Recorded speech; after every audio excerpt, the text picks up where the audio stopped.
Bonjour à toutes et à tous.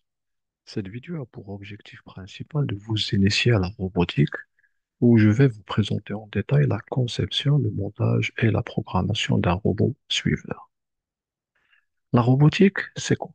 C'est un domaine multidisciplinaire qui a pour objectif de concevoir, construire, programmer et opérer des robots. La robotique combine des concepts de mécanique, d'électronique, d'informatique et d'ingénierie. Un robot, c'est une machine programmée pour effectuer des tâches autonomes ou semi-autonomes dans divers environnements, allant de la fabrication industrielle à l'exploration spatiale, en passant par l'assistance aux personnes dans leur vie quotidienne. Un robot est conçu pour interagir avec son environnement à l'aide de capteurs pour percevoir et à l'aide d'actionneurs pour agir, le tout contrôlé par un programme informatique. Les premières idées de la robotique remontent à l'Antiquité où des machines rudimentaires, des machines primitives, étaient construites pour imiter certaines actions humaines. Cependant, c'est au cours du XXe siècle, avec le développement de l'électronique et de l'informatique, que la robotique moderne a pris son décollage. Le premier robot moderne capable d'opérations programmées est généralement considéré comme étant un Unimate, développé par George Devol et Joseph en 1956. Unimate était un bras robotisé utilisé pour des tâches répétitives dans l'industrie automobile. Aujourd'hui, la robotique a évolué pour inclure l'intelligence artificielle, permettant aux robots d'être plus autonomes et plus intelligents. Un robot se compose typiquement de cinq éléments. Nous avons la structure mécanique, le châssis et les parties mobiles, les roues ou bien des bras par exemple. Les actionneurs sont des composants qui exécutent des actions, comme faire bouger le robot ou bien bouger seulement des parties comme les bras. Les actionneurs sont généralement des moteurs et des cerveaux moteurs. Les capteurs sont des dispositifs qui permettent au robot de percevoir son environnement, des caméras, des capteurs infrarouges, des capteurs sonores, ainsi de suite. Et bien sûr, nous avons le cerveau du robot, souvent une carte à microcontrôleur comme l'Arduino, qui exécute le programme et contrôle les actions. L'alimentation ou source d'énergie, bien sûr, on en a besoin, telle que une batterie ou bien des piles. La robotique trouve des applications dans de nombreux domaines, notamment dans le domaine industriel. Les robots sont très utilisés, surtout dans la fabrication et assemblage automatisé.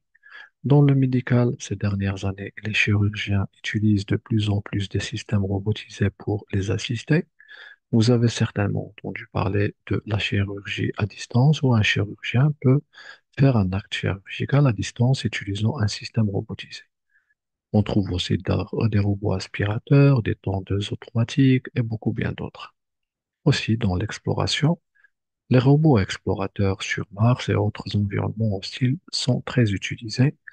Dans l'éducation et le loisir, nous avons des robots éducatifs pour initier les jeunes aux sciences et technologies et bien d'autres.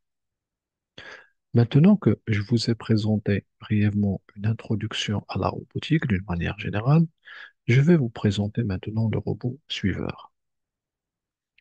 Le robot suiveur fait partie des projets qui sont à la fois éducatifs et pratiques, car ils impliquent des éléments de conception mécanique, d'électronique et de codage et ne nécessitent pas des connaissances très avancées en robotique. Un robot suiveur est un robot autonome qui est capable de détecter et de suivre une ligne tracée sur le sol. La ligne est généralement une bande noire sur un fond clair ou bien blanc. Le but de ce projet est de construire un robot suiveur en utilisant une carte comme Arduino, Raspberry Pi ou bien ESP32 et des composants simples. Dans cette présentation, vous allez voir comment assembler et monter les différents composants d'un robot de manière fonctionnelle, écrire le code informatique qui permet au robot de suivre une ligne en utilisant des capteurs infrarouges, utiliser et comprendre le fonctionnement des capteurs pour détecter la ligne et ajuster le mouvement du robot en conséquence, de développer des compétences pratiques et apprendre à débugger, tester et améliorer le fonctionnement du robot. Pour réaliser ce projet de robot suiveur, nous avons besoin de plusieurs composants qui vont constituer la base du montage et permettre la programmation et le contrôle du robot. Voici la liste du matériel nécessaire. Le cœur de notre robot est une carte de contrôle, un circuit intégré ou tout simplement une carte embarquée. Cette carte va servir de cerveau au robot en traitant des informations ou signaux reçus des capteurs et en envoyant des commandes au moteur. Avant de se lancer, je vais vous présenter une brève introduction aux cartes à microcontrôleur. Le microcontrôleur est généralement équipé de plusieurs broches d'entrée-sortie qui permettent de connecter différents composants électroniques tels que les capteurs, des moteurs, des LED ou autres. Ces composants peuvent être programmés via un environnement de développement intégré IDE facile à utiliser pour contrôler leur fonctionnement. Il y a plusieurs cartes qui peuvent être utilisées dans ce type d'application. Les plus utilisées sont les cartes Arduino. Et nous avons plusieurs types de cartes Arduino. Nous avons les cartes Uno, Nano, Mega. Ce sont les cartes les très utilisées, car elles sont simples à programmer et conviennent plus au projet de robot suiveur. La carte Arduino Uno est très suffisante pour ce type de projet et c'est cette carte que nous allons utiliser. Il y a aussi les cartes Raspberry Pi, sont des cartes plus puissantes qu'une carte Arduino et elles permettent d'exécuter des programmes plus complexes, notamment pour la vision par ordinateur si nécessaire. La Raspberry Pi est utile pour des robots suiveurs plus sophistiqués qui utilisent des caméras. Les cartes USB 32 sont des cartes polyvalentes. Elles incluent des fonctions Wi-Fi et Bluetooth, ce qui peut être intéressant si on veut contrôler le robot à distance ou utiliser une connexion sans fil. Il y a les microcontrôleurs STM32 qui sont des cartes de la famille STM et qui sont utilisées pour des projets de robotique avancée, mais ils sont moins faciles à programmer que les cartes Arduino. Il y a d'autres cartes qui sont plus utilisées comme NVIDIA, Jetson, Nano, Arduino, Proten, Ta, H7 ou autres. Comme je l'ai déjà signalé, nous allons utiliser une carte Arduino. Donc, la carte est équipée du microcontrôleur ATmega 328P. Elle peut être alimentée par une tension continue de 50. Cette carte dispose de 14 broches d'entrée-sortie numérique et de 6 broches d'entrée analogique. Elle est de petite taille, presque la taille d'une carte bancaire.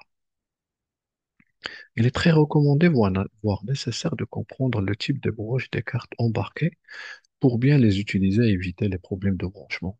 Nous avons les broches numériques digitales, utilisées pour lire ou écrire des signaux numériques, high ou low, vrai ou faux, bien 0, 1. Ces broches sont numérotées, par exemple 2, 3, ainsi de suite. Ces branches sont utilisées pour brancher les boutons poussoirs, les LED, les relais, les capteurs numériques, c'est-à-dire les capteurs infrarouges numériques comme celui que nous allons utiliser. Les broches PWM sont des broches numériques avec fonction PWM, c'est-à-dire modulation de largeur d'impulsion. C'est un signal analogique simulé pour contrôler les appareils. Les broches PWM permettent un contrôle progressif comme varier la vitesse d'un moteur d'essai ou un servomoteur et aussi pour la variation de la luminosité des LED. Les broches analogiques sont utilisées pour lire des signaux analogiques. Ils sont numérotés à 0, à 1 et ainsi de suite. Ces broches convertissent le signal en valeur numérique via le convertisseur ADC de 0 à 1023. On peut y brancher les capteurs analogiques comme les potentiomètres, les capteurs de température, les capteurs de lumière et bien d'autres. Les broches TX-RX Serial sont utilisées pour la communication en série, transmission et réception. On peut y brancher les modules Bluetooth, Wi-Fi, GPS, des capteurs série UART ou autres. Nous avons les broches I2C, qui sont des branches dédiées à la communication I2C SDA pour les données SL pour l'horloge et sont utilisées pour brancher les écrans LCD, les capteurs I2C comme l'accéléromètre MPU 6050. Les broches SPI sont des broches dédiées à la communication SPI, c'est-à-dire un protocole rapide. On peut y brancher les cartes SD, les écrans TFT, les modules RFID ou autres. À la fin, nous avons les broches Power. Ce sont des broches comme GND pour Ground, pour la connexion à la masse du circuit. C'est obligatoire pour tous les composants électroniques pour compléter le circuit. Nous avons la broche 5 volts pour brancher les capteurs, modules ou composants pour les alimenter avec 5 volts. Nous avons la broche 3,3 volts pour brancher les modules Wi-Fi, capteurs de basse tension. Nous avons les broches VIN, la broche plutôt VIN qui est utilisée pour alimenter l'Arduino avec une source externe entre 7 et 12 volts par le biais de batteries externes, des piles ou des adaptateurs secteurs. Et nous avons la broche L7 pour réinitialiser le programme en cours sur l'Arduino. On l'utilise souvent via des boutons poussoirs pour redémarrer le programme en cours. Pour détecter la ligne au sol, nous allons utiliser un capteur infrarouge qui va nous permettre de différencier la surface sombre, c'est-à-dire la ligne noire, et la surface claire, le fond blanc ou clair. Un capteur IR infrarouge est composé de deux parties principales. Nous avons l'émetteur infrarouge qui est une LED IR qui émet une lumière infrarouge invisible à l'œil humain et un récepteur infrarouge ou bien une photodiode qui est un capteur qui détecte la lumière infrarouge réfléchie par une surface. Le dispositif émet l'IR et on mesure l'intensité de l'IR reçu qui est réfléchie par les objets. Pour le cas de la ligne noire, on sait bien que le noir absorbe la lumière IR infrarouge et alors, tant que l'intensité réfléchie est faible, alors le capteur détecte la ligne noire. On peut utiliser deux capteurs si nous avons un suivi très basique avec une ligne droite et des courbes légères. Par contre, avec trois capteurs infrarouges, on peut améliorer la précision dans les virages et la stabilité générale du suivi. Les roues sont essentielles pour le mouvement du robot. On peut utiliser quatre deux roues contrôlées chacune par un moteur. Pour le cas de deux roues, on utilise souvent une roue libre, appelée aussi une roue folle, qui est libre et non contrôlée par un moteur pour assurer la stabilité du roue. Nous allons utiliser deux roues avec une roue libre. Les deux roues sont des roues de caoutchouc et avec un diamètre de 65 mm. Pour faire avancer le robot et contrôler sa direction, utilisant les roues, nous aurons besoin de deux moteurs à courant continu, un moteur pour chaque roue. Pour contrôler les moteurs à partir de la carte Arduino, nous aurons besoin d'une carte ou driver, un pilote intermédiaire appelé L298N.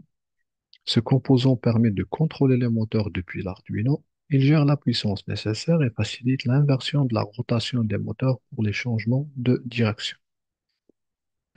Une batterie ou des piles pour alimenter les moteurs et la carte Arduino. Une alimentation de 7 à 12 volts est généralement la mieux adaptée à notre robot. Nous allons utiliser deux piles 3,7 lithium rechargeables. Après avoir présenté les composants électroniques nécessaires pour le montage de notre robot, je vais vous présenter les outils et accessoires nécessaires aussi. Nous avons besoin des câbles de connexion qui seront utilisés pour connecter les différents composants au microcontrôleur Arduino. On aura besoin des mâles-mâles, mâles-femelles et femelles-femelles. Bien sûr, sans oublier les vis et attaches pour fixer les composants au châssis et des tournevis, pinces ou autres comme outils de base pour assembler notre robot. Et bien sûr, nous aurons besoin d'un châssis pour robot qui est la structure de base du robot sur laquelle seront fixés tous les composants, un châssis simple en plastique ou en bois ou en métal confiant. Je vous ai présenté jusqu'ici les composants et le matériel nécessaire. Maintenant, je vais vous présenter en détail le schéma de montage de notre robot suiveur et un peu plus loin, je vais vous présenter la partie programmation ou codage. Nous allons commencer par connecter les deux moteurs au driver L298N. Pour rappel, cette carte permet de contrôler les moteurs depuis l'Arduino. C'est cette carte qui va nous permettre de faire tourner les moteurs et de changer la direction. Nous allons commencer par connecter les deux moteurs au driver. Le moteur gauche est connecté aux broches out 1 et out 2 et le moteur droit est connecté aux broches out 3 et out 4. Pour la connexion du module L298N à la carte Arduino, nous allons utiliser le schéma de branchement comme sur le slide. Les broches IN1 et IN2 sont utilisées pour contrôler le premier moteur et les broches IN3 IN3 et IN4 sont utilisés pour contrôler le deuxième moteur. Les entrées NA et NB peuvent être utilisées pour activer ou désactiver respectivement les moteurs ainsi que pour modifier la vitesse. Ces entrées NA pour Enable A et ENB pour Enable B ne sont pas obligatoires sauf si on veut changer la vitesse du mouvement du robot ou bien l'arrêter et le démarrer. Ces broches doivent être branchées au pin, bien aux broches de type FPWM côté Arduino, comme je l'ai expliqué tout à l'heure. Pour l'alimentation de notre robot, on peut utiliser des piles ou bien des batteries. On peut brancher l'alimentation sur l'Arduino ou bien sur le module L298N. Pour notre implémentation, nous avons choisi d'alimenter le module L298N et c'est lui qui va alimenter la carte Arduino. Nous allons brancher l'entrée du module 12 volts ou bien VMS vers la sortie positive de la batterie et brancher la masse du module à la sortie négative de la batterie. Pour l'entrée VMS, elle peut être connectée à une source entre 5 et 35. Pour alimenter la carte Arduino, nous allons brancher la sortie plus 5 volts du module L298N aux broches 5V d'Arduino et bien sûr brancher la sortie GND du module aux broches GND d'Arduino. Le schéma général après branchement de l'alimentation est comme sur le slide. Le capteur infrarouge, comme je l'ai déjà présenté auparavant, a pour rôle de détecter la ligne noire. Nous allons connecter le capteur à la carte Arduino, la broche G du capteur vers une broche GND de l'Arduino. Pour l'alimenter, brancher la broche V+ du capteur à la broche de sortie d'alimentation d'Arduino et la broche S du capteur à une broche numérique de la carte Arduino. Bien sûr, nous allons utiliser trois capteurs infrarouges. Le capteur gauche sera connecté à la broche 6 d'Arduino, le capteur central d'Arduino sera connecté à la broche 7 d'Arduino et le capteur droit sera connecté à la broche 8. Voilà le schéma du branchement des capteurs infrarouges à la carte Arduino. Le schéma complet de branchement de tous les composants est comme sur le slide. Il faut bien fixer le tout sur le châssis. Alors, montez les deux moteurs à courant continu sur le châssis du robot, un de chaque côté. Assurez-vous qu'ils sont solidement attachés et alignés pour permettre un mouvement droit du robot. Fixez les roues au moteur et placez la roue folle à l'avant ou à l'arrière pour assurer la stabilité et la facilité du mouvement. Installez le driver du moteur sur le châssis, un emplacement facile et accessible. Placez les capteurs infrarouges à l'avant du châssis en veillant à les positionner suffisamment près de la ligne pour une détection précise. Placez la carte Arduino sur le châssis dans une position centrale. Fixez-la solidement pour éviter les vibrations qui pourraient endommager les connexions. Connectez les câbles comme sur le schéma.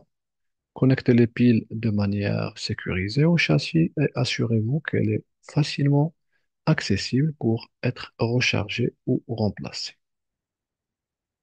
Après le branchement, il faut programmer le robot. La programmation consiste à écrire le code avec un langage de programmation comme le C, C++ ou bien Python afin de le faire fonctionner. Ce sont des instructions pour définir comment les composants interagissent entre eux pour permettre au robot de faire le suivi de la ligne sans faute. Le rôle principal de la programmation est de fournir des instructions que le robot doit suivre. Elle dicte comment lire les données des capteurs infrarouges afin de détecter la position de la ligne. Elle contrôle la vitesse et la direction des moteurs en fonction des informations reçues, permettant au robot de réagir au changement de la ligne et de rester dessus. Elle établit une logique de prise de décision qui aide le robot à ajuster sa trajectoire, tourner, avancer droit ou s'arrêter. Pour programmer la carte Arduino, il faut télécharger et installer l'IDE Arduino si ce n'est pas déjà fait. L'IDE Arduino pour environnement de développement intégré pour Integrated Development Environment, c'est un logiciel open source gratuit disponible sur le site d'Arduino. Il fournit un environnement de développement simple et convivial. Il permet de programmer la carte Arduino à l'aide d'un langage de programmation basé sur Wiring, un langage dérivé de C et C++. Pour une première utilisation et pour pouvoir programmer la carte et après, bien sûr, l'installation de l'IDE Arduino, il faut commencer par connecter la carte Arduino à votre ordinateur à l'aide d'un câble USB.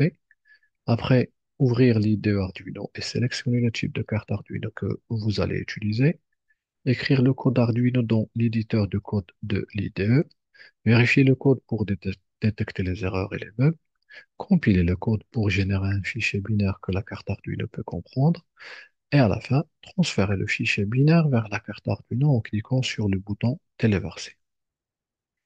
Il est à noter que la programmation des cartes Arduino est basée sur des fonctions prédéfinies simples comme PinMode, qui permet de configurer une broche en entrée ou en sortie, Digital Read et Digital Write respectivement pour lire et écrire des signaux numériques, et Analog Read et Analog Write respectivement pour lire et écrire des signaux analogiques.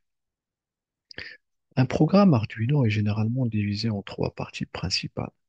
Nous avons la partie de déclaration des variables, nous avons la fonction setup qui est exécutée une fois au démarrage du programme Arduino. Cette fonction est utilisée pour initialiser les paramètres de la carte Arduino et configurer les broches d'entrée-sortie nécessaires pour le projet. Et nous avons à la fin la fonction loop qui est exécutée en boucle tant que la carte Arduino est alimentée. Elle contient le code principal du programme qui peut inclure les instructions pour lire les entrées, contrôler les sorties, effectuer des calculs et des opérations et prendre des décisions en fonction des conditions spécifiques. Alors, la première ligne de code, bien, les premières lignes de code seront utilisées pour déclarer les variables de broche. L'objectif est de contrôler les différents composants connectés à la carte Arduino. Si en face sont présentés les branchements des capteurs IR et du module L299N. Nous avons déclaré les variables de broche de connexion pour les deux moteurs et les trois capteurs infrarouges. Les variables des valeurs de capteurs seront utilisées par la suite pour manipuler le mouvement du robot. Nous allons implémenter la fonction setup. Cette fonction, comme je l'ai déjà dit, est exécutée une fois au démarrage du programme Arduino. Elle est utilisée pour initialiser les paramètres de la carte Arduino et configurer les broches d'entrée-sortie nécessaires pour le projet. Les broches des moteurs seront configurées en mode sortie output, car l'information sera envoyée de la carte vers le module L298N. Et les broches des capteurs infrarouges qui seront configurées en mode entrée input, car les données seront envoyées des capteurs à la carte. Pour l'exécution de notre code, qui doit être en boucle infinie, nous allons utiliser la fonction loop. Cette fonction est exécutée en boucle tant que la carte Arduino est alimentée. Elle va contenir le code principal du programme, qui va inclure des instructions pour lire les valeurs retournées par les capteurs et évidemment contrôler les moteurs. Il faut tout d'abord lire les valeurs des trois capteurs utilisant la fonction Digital Read en lui passant le numéro de la broche où sont connectés les capteurs IR. Le capteur infrarouge va mesurer l'intensité de l'infrarouge reçu après réflexion sur un objet. Si la valeur est high ou 1, c'est-à-dire qu'il n'y a pas d'objet détecté. Si c'est low ou 0, alors il y a un objet détecté et que le signal n'est pas reflété. Cette valeur, il a noté que cette valeur est proportionnelle de l'intensité reçue par la photodiode du capteur. La couleur noire ne reflète pas de lumière, alors L val pour left, C val pour central, R val pour right val égale à 1, c'est-à-dire c'est une ligne noire. Si tous les capteurs détectent la ligne noire, le robot s'arrête car il y a un problème. Si seul le capteur central détecte la ligne, alors le robot avance. Sinon, si seulement le capteur gauche détecte la ligne noire, le robot doit tourner à gauche vers la ligne. Et si seulement le capteur droit qui détecte la ligne noire, il faut que le robot tourne à droite vers la ligne. Et ainsi de suite. Ici, nous avons utilisé des fonctions utilisateurs, front, left, right et stop que je vais détailler par la suite. La fonction front permet de faire tourner les deux roues du robot vers l'avant avec une vitesse de 200 dans une échelle de 0 à 255. Nous allons utiliser les valeurs officielles comme sur la table de vérité du module L298N. High, c'est 5 volts et low, c'est 0 volts.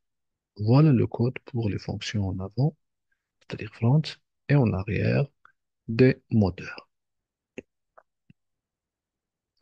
Pour le changement de direction à gauche et à droite, et si on suppose que le moteur A est celui de gauche et le moteur B est le moteur de droite, pour arrêter le robot, on met la vitesse 0 à, on met la vitesse à 0 ou là via les broches analogiques PWM, NA et NP. Voilà le fonctionnement de notre robot suiveur. On remarque bien qu'il arrive à suivre correctement la ligne noire. Bien sûr que ça reste une implémentation basique et que vous pouvez ajouter d'autres fonctionnalités. Remarquez bien qu'ici, nous avons utilisé une LED pour nous aider à débugger notre code. La LED allumée alors signifie que la ligne noire est bien détectée et quand la LED s'éteint, alors la ligne n'est plus détectée. Bien sûr, il est essentiel d'estimer le coût de notre robot. Pour notre robot suiveur, le coût approximatif pour sa réalisation est 390 dirhams. On arrive à la fin de cette présentation sur la robotique où je vous ai présenté en détail le montage et la mise en place d'un robot suiveur. Bien sûr, si vous avez des questions, n'hésitez pas à me laisser un message. Je vous dis à la prochaine. Inch'Allah.